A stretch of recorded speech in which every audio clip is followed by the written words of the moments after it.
ഇപ്പം നമുക്ക് അതായത് ഓപ്പൺ ആയിട്ട് നമ്മളോട് പറയുക ഇപ്പം ഇങ്ങനെ ഒരു പറ്റിപ്പോയി, I don't have that same feeling for you anymore, അതുകൊണ്ട് ലെറ്റ് സ്റ്റോപ്പ് ദിസ്. അത് ചെയ്യാതെ ഒരു സൈഡിൽ ഇങ്ങനെ ഹോപ്പ് തന്നുകൊണ്ടിരിക്കും. But at the same time ഇല്ല, that person is not with us. അത് നമുക്ക് അറിയാം.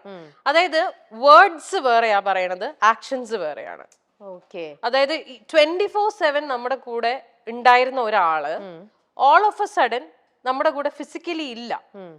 വിളിച്ചാൽ ഫോൺ എടുക്കില്ല, മെസ്സേജിന് റിപ്ലൈ ചെയ്യില്ല, പുറത്തു പോവാൻ വിളിച്ചാൽ വരില്ല, മീറ്റ് ചെയ്യാം എന്ന് പറഞ്ഞാൽ സമയമില്ല, making excuses.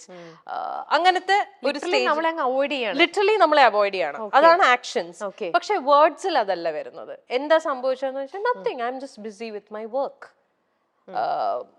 Do you still love me? Yes, of course. അത് ചോദിക്കുമ്പോ അങ്ങനെ മനസ്സിലാക്കുന്നുണ്ട്. യെസ്, സമ്മതിക്കണം. സോ അതാണ് ഞാൻ പറഞ്ഞത്. അതാ പറയണത്, നമുക്ക് ഒരിടത്തൊരു ഹോപ്പ് തന്നോണ്ടിരിക്കും, എന്നാൽ at the same time. So എനിക്ക് ഫീൽ ചെയ്തത് ഇതാണ്, ലൈക്ക് അപ്പൊ നമുക്കൊരു മെന്റൽ ടോർച്ചർ ആണല്ലോ അത്. ലൈക്ക് നമ്മളത് we know that there is something happening, and ഞാൻ കണ്ടുപിടിക്കുകയും ചെയ്തു that there's this relationship going on എന്നുള്ളത്. അപ്പൊ എന്നോട് ഈ പറയുന്നൊക്കെ നുണയാണെന്നുള്ളത് എനിക്ക് അറിയാം. Stupid explanation. Exactly. I wanted to know how long this explanation will go. I knew the fact, പക്ഷേ I was buying all the things, the lies he was going on telling me. എന്നാൽ ഏതെങ്കിലും ഒരു പോയിന്റിൽ honest ആയിട്ട് പറഞ്ഞാൽ മതിയായിരുന്നു. ഞാൻ ഇല്ല, I don't want to do this anymore എന്ന് പറഞ്ഞിരുന്നെങ്കിൽ തീർന്നു. ഞാൻ അപ്പൊ സ്റ്റോപ്പ് ചെയ്തിട്ട്. എത്ര പെയിൻഫുൾ ആയിട്ടായിരിക്കും ആര്യ ഓരോ തവണയും ഇങ്ങനത്തെ കാര്യങ്ങൾ അറിഞ്ഞിരുന്നിട്ട് ചോദിക്കുമ്പോൾ എഗെയിൻ പുള്ളി പറയണ ഓരോ ഇങ്ങനത്തെ ഒരു ഇതിനകത്തുനിന്ന്. പക്ഷെ എനിക്ക് യുനോ പലരും എന്നെ വിശ്വസിച്ചില്ല ഞാനിത് പറയുമ്പോ. എന്ന് വെച്ചാൽ ഇപ്പൊ നമ്മള് ഈ പറഞ്ഞ പോലെ ഇതിൽ വന്നിരിക്കുന്ന തേർഡ് പേഴ്സൺ ഒരു ഫ്രണ്ട് എന്റെ ഫ്രണ്ട് ആയിരുന്നത് കൊണ്ടും we had common friends also. So ഒരിക്കലും ആരും വിശ്വസിക്കില്ല ഈ കുട്ടിയാണ് എന്ന് പറയുന്നില്ല. But her husband found out. ആള് കണ്ടുപിടിച്ചിട്ടുണ്ടായിരുന്നു. പക്ഷെ നോബഡി എൽസ്, ലൈക്ക് ഫ്രണ്ട്സ് ആർക്കും അറിയില്ലായിരുന്നു. Nobody was ready to believe also until they got married now. അപ്പോ can I ask you one more thing? ഇത് ആര്യായിട്ടാണോ പുള്ളിയുടെ അടുത്ത് ചോദിച്ചത്, അതോ he himself came and പറഞ്ഞോ ഞങ്ങൾ? He never said. പിന്നെ ഇത് ഞാൻ കണ്ടുപിടിച്ചപ്പോ ഞാൻ ക്വസ്റ്റ്യൻ ഞാൻ ചോദിച്ചു, ഞാൻ ഓപ്പൺ ആയിട്ട് ചോദിച്ചു ഇങ്ങനെ ഒന്നുണ്ടോ. അപ്പൊ what he said is, I was just emotionally supporting her because she was going through some family issues. അപ്പൊ I was like, okay, wow. എന്ന് വെച്ചാ whose friend is she? How do you know her? I mean എന്റെ ബ്രാൻഡിന്റെ ഫോട്ടോഷൂട്ടിന് പുള്ളിക്കാരി മോഡലായിട്ട് വന്നപ്പോഴാണ് ഇവർ ആദ്യം പരിചയപ്പെടുന്നത്. That is the only connection you have with her. Me and her, we have been studying together from school, from the KG till 12th we studied together. That's almost like 11-12 years together.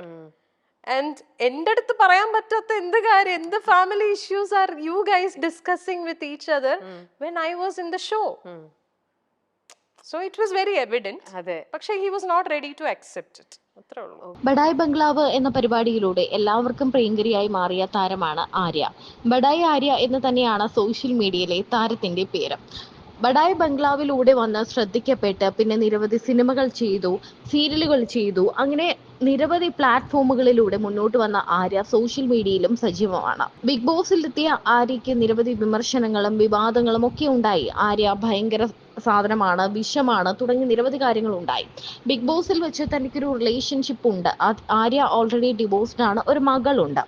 Arya തന്റെ ആദ്യ ഭർത്താവുമൊത്തും ഇപ്പോഴും contact ഉണ്ട്. അവർ സുഹൃത്തുക്കളെ പോലെയൊക്കെ ജീവിക്കുന്ന ആൾക്കാരാണ്.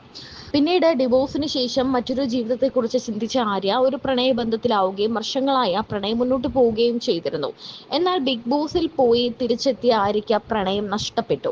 അത് തിരിച്ചറിഞ്ഞത് ആര്യയെ തകർത്ത് കളഞ്ഞു. ശരിക്കും പറഞ്ഞാൽ താനൊരു ഡിപ്രഷനിലേക്ക് വന്നതും പിന്നീട് അതിൽ നിന്ന് കരകയറിയതും കാരണം ആര്യയുടെ സുഹൃത്ത് തന്നെയാണ്, ഏറ്റവും അടുത്ത കൂട്ടുകാരി തന്നെയാണ് ആര്യയുടെ കാമുകരെ അല്ലെങ്കിൽ വിവാഹം കഴിക്കാനിരുന്ന വ്യക്തിയെ പ്രണയിച്ച് അവർ തമ്മിലൊരു ബന്ധത്തിലേക്ക് വന്നത്. അതറിഞ്ഞ ആര്യയ്ക്ക് സത്യം പറഞ്ഞാൽ ആദ്യമൊക്കെ താങ്ങാനായിരുന്നില്ല. കാരണം പറയുന്നതെല്ലാം കള്ളമാണ് എന്ന് ആര്യയ്ക്ക് അറിയാമായിരുന്നു. ഈ റിലേഷനെ പറ്റിയും താൻ വിവാഹിതയാകും എന്നുമൊക്കെ സന്തോഷത്തോടെ ബിഗ് ബോസിൽ വെച്ച് പറഞ്ഞ ആര്യ പിന്നീട് ഇതെല്ലാം അറിഞ്ഞ് തകർന്നു പോവുകയായിരുന്നു. പിന്നീട് ഇതിൽ നിന്നെല്ലാം കരകയറി ഒരു ബ്രാൻഡും ആര്യയ്ക്കുണ്ട്. ഇപ്പോഴും പറഞ്ഞിട്ടില്ല. ആണോ? ഇത് I stopped this relation from my side. I had to do it. That is what he wanted also. ഓ, നമ്മളെയും കൊണ്ട് അവരത് സ്റ്റോപ്പ് ചെയ്യിപ്പിച്ചു. അങ്ങനെയാണത്. That is how it works. They will never accept the fact. അവർ ഒരിക്കലും അക്സെപ്റ്റ് ചെയ്യില്ല. പക്ഷെ നമ്മളെ ഈ മെന്റൽ ടോർച്ചർ നമ്മൾ എത്ര കാലം ഇങ്ങനെ നടക്കും? I waited for so long. I waited even after breaking up with him. I actually waited. I thought he will come back. വേണ്ടിയിരുന്നില്ല, അത് വേണ്ടിയിരുന്നില്ല. പക്ഷെ ഇനി വന്നാ പോലും ഡിസേർവ് ചെയ്യുന്നില്ല. ഇനി വരില്ല. ഞങ്ങൾ തമ്മിൽ ഒന്നുമില്ല, വി ആർ ജസ്റ്റ് ഫ്രണ്ട്സ് എന്ന് പറഞ്ഞിരുന്ന ആൾക്കാര് within 1 year they got married. ഇതിൽ കൂടുതൽ വലിയ പ്രൂഫ് ഒന്നും എനിക്കിനി തരാനില്ല. ഇപ്പൊ ഞാൻ പറഞ്ഞപ്പോ പലരും വിശ്വസിച്ചില്ല. ഇപ്പോഴും എന്റെ കൂടെ പഠിച്ച, എന്റെയും ആ പുള്ളിക്കാരിയുടെയും കൂടെ പഠിച്ച പല ആൾക്കാർക്കും അറിയില്ല that they are legally married. They are legally married. Our legally married ആണ്. They are living together now. She got divorced from her ex-husband. Yeah. And they got married. തിരുവനന്തപുരത്ത് ഒരു ബൊട്ടീക്ക് ഉണ്ടായിരുന്നു. അത് മാത്രമല്ല അതിനൊപ്പം കാഞ്ചീവരൻ എന്ന് പറയുന്ന ഒരു ഡ്രസ്സിന്റെ ഒരു ഷോപ്പും ആര്യയ്ക്കുണ്ട്. നിരവധി ഈ സെലിബ്രിറ്റി വെഡിങ്സിനെല്ലാം താരങ്ങളൊക്കെ ഇപ്പോൾ അവിടെ നിന്നാണ് ഡ്രസ്സുകൾ എടുക്കുന്നത്. ആദ്യം ഒന്ന് വീണുപോയെങ്കിലും പിന്നീട് താൻ കരകയറി.